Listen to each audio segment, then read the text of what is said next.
All right, this is our fourth installment of the Apologetics series, and today we're going to talk about the cosmological argument. I was going to talk about the cosmological argument and then go into the argument from design, but instead I think I'm going to save this as kind of a part A, part B thing in discussing classical apologetics. Um, the classical apologetics, obviously, they're more abundant than just the cosmological or argument from design, but I think these are the two really more important arguments in within classical apologetics. Obviously, there are things like the ontological argument, there's moral argument, there's things like that. But ultimately, I want to deal with these because I think that I think they hold a lot of weight. And so, in discussing the cosmological argument, I really want to discuss William Lane Craig's kind of version of that, which is the Kalam argument. And the Kalam argument simply states it's very simple. You can even memorize it yourself. Everything that begins to exist has a cause. The universe began to exist. Therefore, the universe has a cause. Now, this is fleshed out. It's not just left there. There's a lot more to it than that. But essentially, those are the three, the two premises, and then you have the conclusion there. Now, you might have someone object and say, well, I think that the universe is eternal. But there are both logical and scientific reasons today that we would just say, well, that's probably not true. Craig gives often an argument from infinite regression, meaning that ultimately you can't have an infinite series of things, like an infinite amount of time or an infinite, like, something that's existing infinitely within time. And so the universe would have to be outside of time, and yet we know the universe is not outside of time. It's actually within time. It's conducting itself according to time and all of that. And his argument obviously is going to be a lot better than mine. I'm not a philosopher, obviously. And so if you want the fuller, probably more accurate version of that argument, then I would turn on one of his videos when he's discussing the Kalam argument, and you'd probably get frankly, a better explanation of it than I'm going to give you here. So what's interesting is that in this argument, then he expands it by saying, look, so whatever existed prior to the universe to cause the universe, it couldn't be just merely a state of things. In other words, it couldn't be simply that there are simply laws that are eternal that exist in that state that then brought about a particular effect. Because, in fact, if it was eternally that way, that it brought about this particular effect because it was in this state, then it would have eternally brought about the universe. And yet the universe is finite. The universe obviously had a beginning.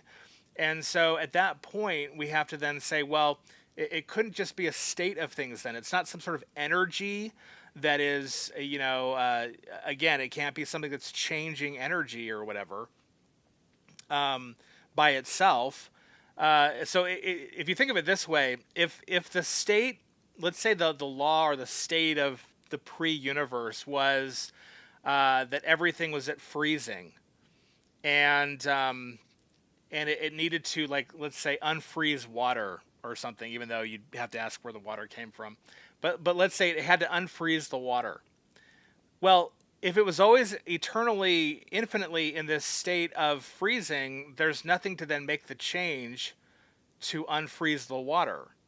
And so in that same regard, you can't simply have like energy that you have to have a mind that's doing it. You have to have a mind that says, okay, I'm going to bring about a change. So there was no universe before. I'm going to now bring about a change and make a universe. And in that regard, you have to have a personal being that's creating the universe. You can't just have energy, can't just have laws that are infinite, because again, they're unchanging, they're the same. It's like a machine just doing the same thing that never breaks, never does anything else. Well, it would just bring about the same effect from all eternity. So why isn't the universe eternal then? And yet we know that it's not. And so ultimately the idea is that you need a personal being. This personal being is not using like some material thing to make the universe, because there's nothing material. That's all part of the universe. And so this eternal, or this being, this uncaused being, has to bring about this caused universe, and he has to do it actually from thought, not through something material. And that means that he must be all powerful. He's able to actually like think it and speak it, and it comes into existence. That's the cause of the universe. That's what makes sense in terms of what brings about this universe. Now, I've seen multiple objections that people try to make against this argument, and either they misunderstand it, which that's the most common thing that occurs, is they just simply misunderstand the argument, or they go into this absurdity to argue something like, well, the universe doesn't have a cause, even though it began. Well, again, that's to argue that you have being from non-being, which I mean, goes back to ancient times, ancient philosophy, where the principle is laid down, the metaphysical principle, that you cannot get being from non-being. That just makes sense. And some people will argue that, well, everything we observe that has a beginning, though, has a material cause, and therefore, you could argue that, but God isn't a material cause, and therefore I can refute it that way. The problem is that that's not essential to causation. We know that if something came into being, if something has being, and that being began at some point, there was a point when that being did not exist. In other words, the point that the universe, for instance, did not exist. Then ultimately, you have to have something cause it to exist. And if you argue that there's no cause for it, you're not really making an argument. You're just saying it is because it is, and I have no explanation. That's all you're really saying. And some people are willing to just say that. They're just willing to say it doesn't function like anything else we know begins to exist.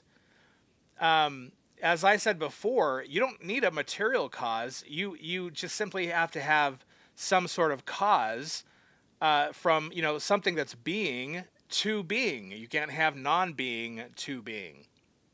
You can't have non-existence to existence.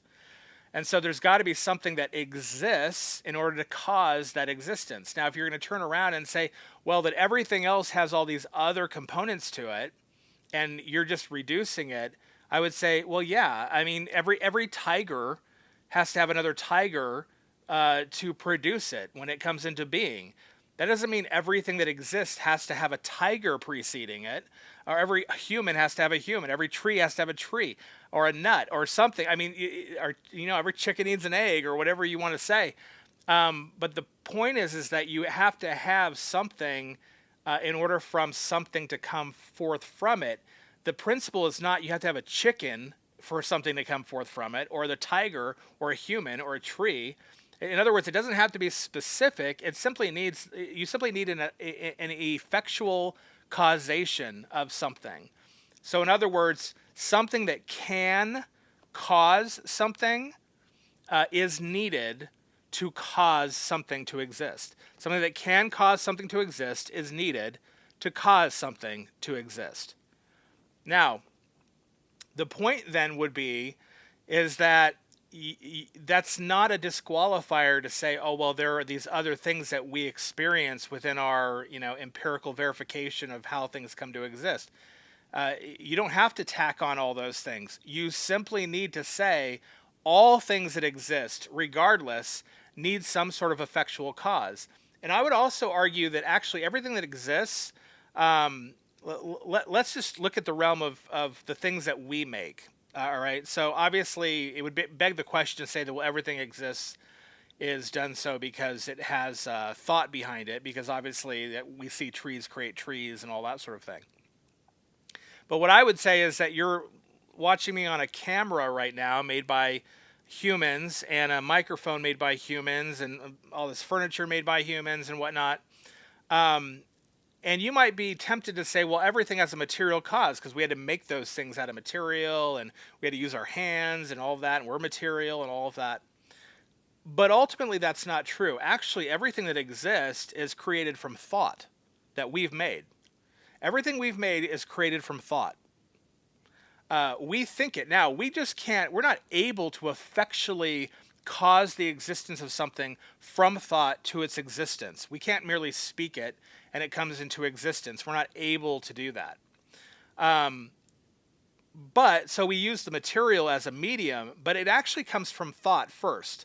Without the thought, there is no effectual cause. You don't just start making stuff with your hands. Even that would take thought. If you're just randomly working with your hands and you end up with a camera or something, it's still taking you to think through it. And of course, the things that we've made, we've thought of them and we've created them in that way. Now, that's not a perfect analogy. You might be able to think of something that we didn't think of or whatever.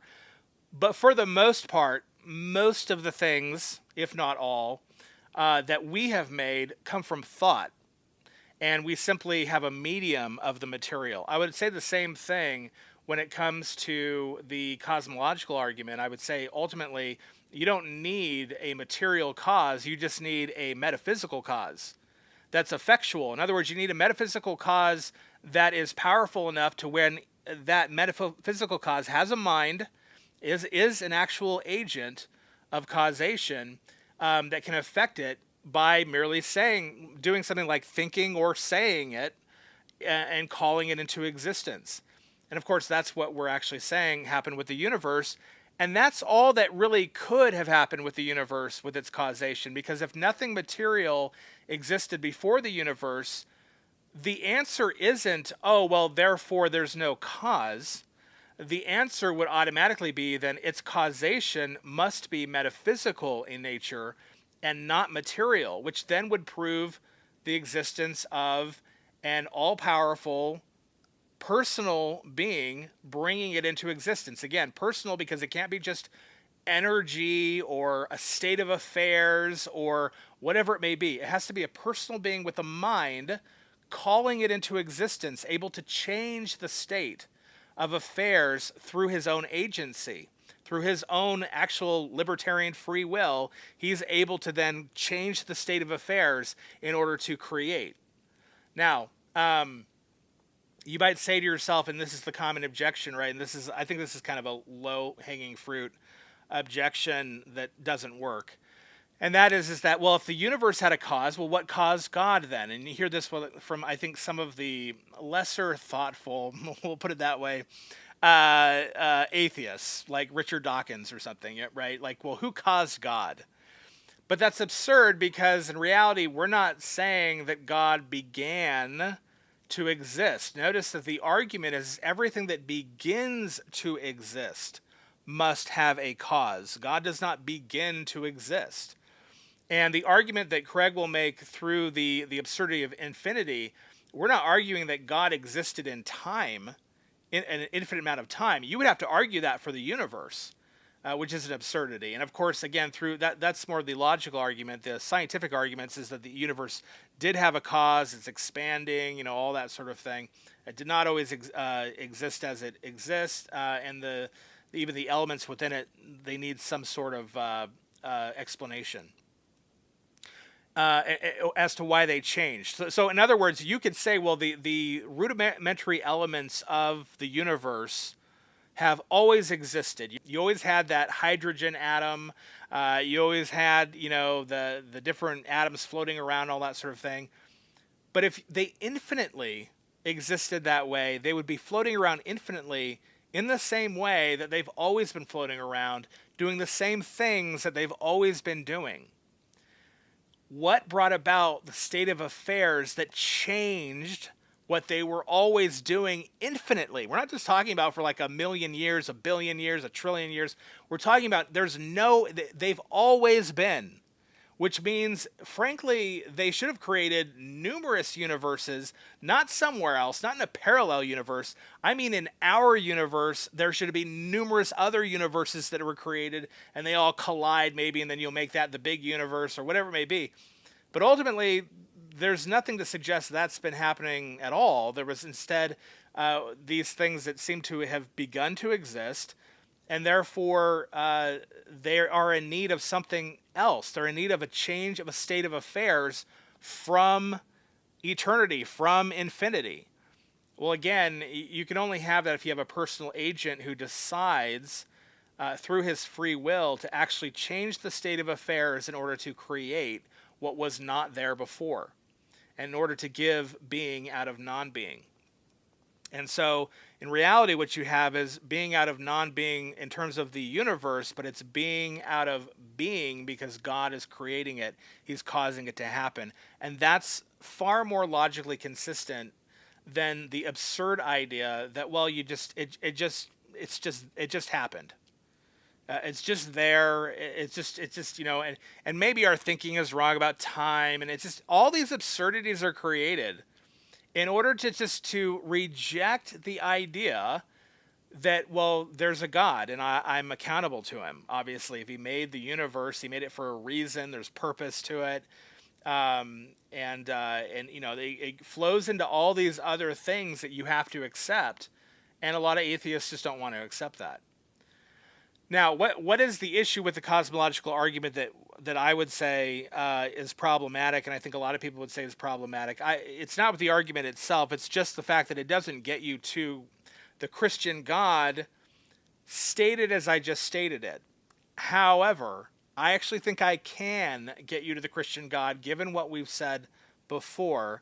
So if, in fact, as is argued by Craig, and I think as I just argued here, God would have to be personal, not some state of affairs. We're not talking about pantheism, which would be you can call it God all you want, and call it universal mind all you want, but it's not really mind. It's more like electricity. It's more like energy that doesn't have a mind to it, because there's no personhood there. It's no thought. There's no purpose. It's just there. So the idea, when you're watching Star Wars, it's like, the Force is kind of putting everything together. It's like, what do you mean it's putting everything together? That assumes that the Force is a mind. It's not. It's just an energy. That's more of a Taoistic view. Or in Hinduism or Buddhism, you have the pantheism that is frankly, it's called, like, Brahman is called universal mind, but ultimately he's not a mind. I mean, even saying he is incorrect because it's an it. It's just an energy. It's just existence itself. It's like breath, but without mind in it. It's just like, it's that. It's just kind of if you had life, but no brain in the life. There was no mind in the life, that sort of thing. So to call it mind is I think not correct. So that can't be at the beginning of the universe because, again, that's just a state of affairs. It would always be that way. There would be no change. In fact, Eastern religions teach that our understanding of change is just an illusion. There is no change. It's just this universal energy or whatever. The problem is that you would never get the universe that way. It would never exist. Even what Hindus and Buddhists say is an illusion. That's a change of affairs, a state of affairs. You would never have an illusion come about unless that illusion was eternally within the God itself. And again, that's just not something that you have in those religions. That would be basically that illusion and deception is within the God itself, when the God is supposed to be truth and all that sort of thing. So, my point is that it can't just be a pantheistic system. It's got to be a theistic one, and so you have to have a personal God. Well, if you have a personal God, that's when the other arguments come into play, that it would seem then, in an experiential type of argument, that a personal God has made personal beings because he wants relationship with them. That would be the purpose. And a personal God, of course, with the mind, has a purpose. And if he has a purpose and he wants to have a relationship with us, he's going to give us knowledge, and we seem to have knowledge. And that then speaks to the fact that, well, if we're going to have knowledge, we need not only God exists, but also to God communicate to us. We need him to communicate to us through some sort of revelation that is reliable. And that gets us back all the way back to the original argument of, well, that means that it's going to be one of the theistic religions that have a revelation, which is Judaism, Christianity, Islam, and then the derivatives of that. Even Islam's really a derivative. But if you follow the argument I made before in the first lesson, you understand that really just gets us down to Christianity. If you don't understand why that is, then I'd go back to that first lesson and listen to it. And so what this essentially says, along with the other things that I've said, is that this first uncaused cause actually must be the personal God of the Bible, of Christianity, who creates the universe. And therefore, if you take it all together, you could simply make the argument that everything that begins to exist has a cause. The universe began to exist. Therefore, the universe has a cause. This cause would have to be a personal God. He would have to be, again, a personal mind with purpose, an agent with free will who's able to actually change the state of affairs. And this being a personal God, having a purpose with mankind, and therefore man is personal and relational, and he would want a relationship with man because he gives man knowledge, and he'd give man knowledge through revelation, and that would be actually the God who gives a reliable revelation, and it would end up being the God of Christianity. So if the universe exists, if it began to exist as we believe that it does, both through logical argumentation and through scientific evidence, then we would have to conclude not only that some generic God caused the universe, but rather the God of Christianity caused the universe. And therefore, is Christianity true? Yes, it is. And so that's going to be part A of our installment. I'm trying to make these shorter. Otherwise, I'd go into the design argument. And we'll talk more about maybe pantheism there and the refutation, I think, for that in the design argument. But that's essentially, I think, the column argument. Again, if you have an objection, I guarantee Craig has probably dealt with the objection. I would just turn him on YouTube and listen to him. Obviously, we don't agree with Craig in terms of his theology, but that's not where he shines. He's not a biblical scholar. He's not really a systematic theologian. He really is a great philosopher, though. And he can think on his feet. He's a great thinker. I admire him for that reason, even if, if he's not a Calvinist, he's not Reformed. I still appreciate the thinking ability that he has to be thoughtful about things. He's well-versed in philosophy. Every objection I have ever seen, and there are multiple objections. It's not, cookie cutter. Multiple objections, and I have seen him just field them and be like, yeah, I mean, you're reduced to either absurdity or to accept his position. That's really what it is. I mean, you can play with semantics all you want when it comes down to it, but if you're reduced to, I have to believe that the universe began to exist, but there's no cause, well, I mean, okay, well, but then you really are just saying something popped into existence, whether you want to explain it that way or not. You're saying that something came into existence that didn't exist before and nothing caused it. It just is uncaused itself. And yet it began to exist.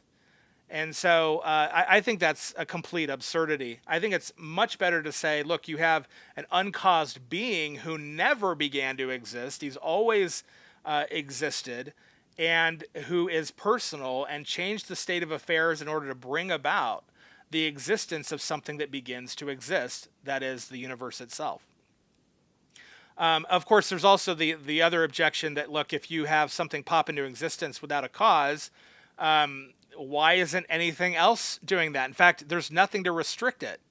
Ultimately, everything could come into existence without a cause, and everything would come into existence without a cause because, again, nothing's restricting it from doing so. To say that somehow, well, just the universe did that is to ultimately say that, well, it's special pleading, really, because ultimately you're just saying, well, it's just the case in the universe, but it's like, but what's restricting anything else from doing that? And if you say, well, the universe is doing that, the universe is restricting it. So the universe that exists can't bring into being as good as non-existence. I mean, it just ends up being this absolute absurdity where, so the universe that exists can't do, you would think it would do more. Like, more things would come to existence with the already existence of a universe or something instead of less. More things would just pop out of nowhere. Why does a bicycle just not pop out of nowhere? Or, you just have a tree floating in the sky. I mean, you just literally have anything in the world that you could possibly think of just coming into existence because there's no need for an explanation. That's an absurdity. So I think, again, just like with the argument from knowledge and logic and all of that, you're reduced to an absurdity. Now, you can go about and say, well, I just believe the absurdity. That's fine. But that's not a rational argument. You're just telling me what you believe. You can believe anything you want, no matter how absurd it is. But it's not rational.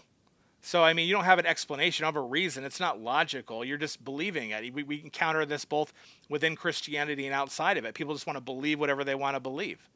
Yeah, you can do that if you want. But ultimately, I would say, look, is this what you're going to risk your eternity on? Like playing with words and semantics and what you can kind of get away with in like an academic paper or in a classroom, but not in real life, because obviously real life is going to accord with what's true. Are you really going to risk eternity on just playing around with philosophical ideas that are just speculation that, again, don't accord with reality?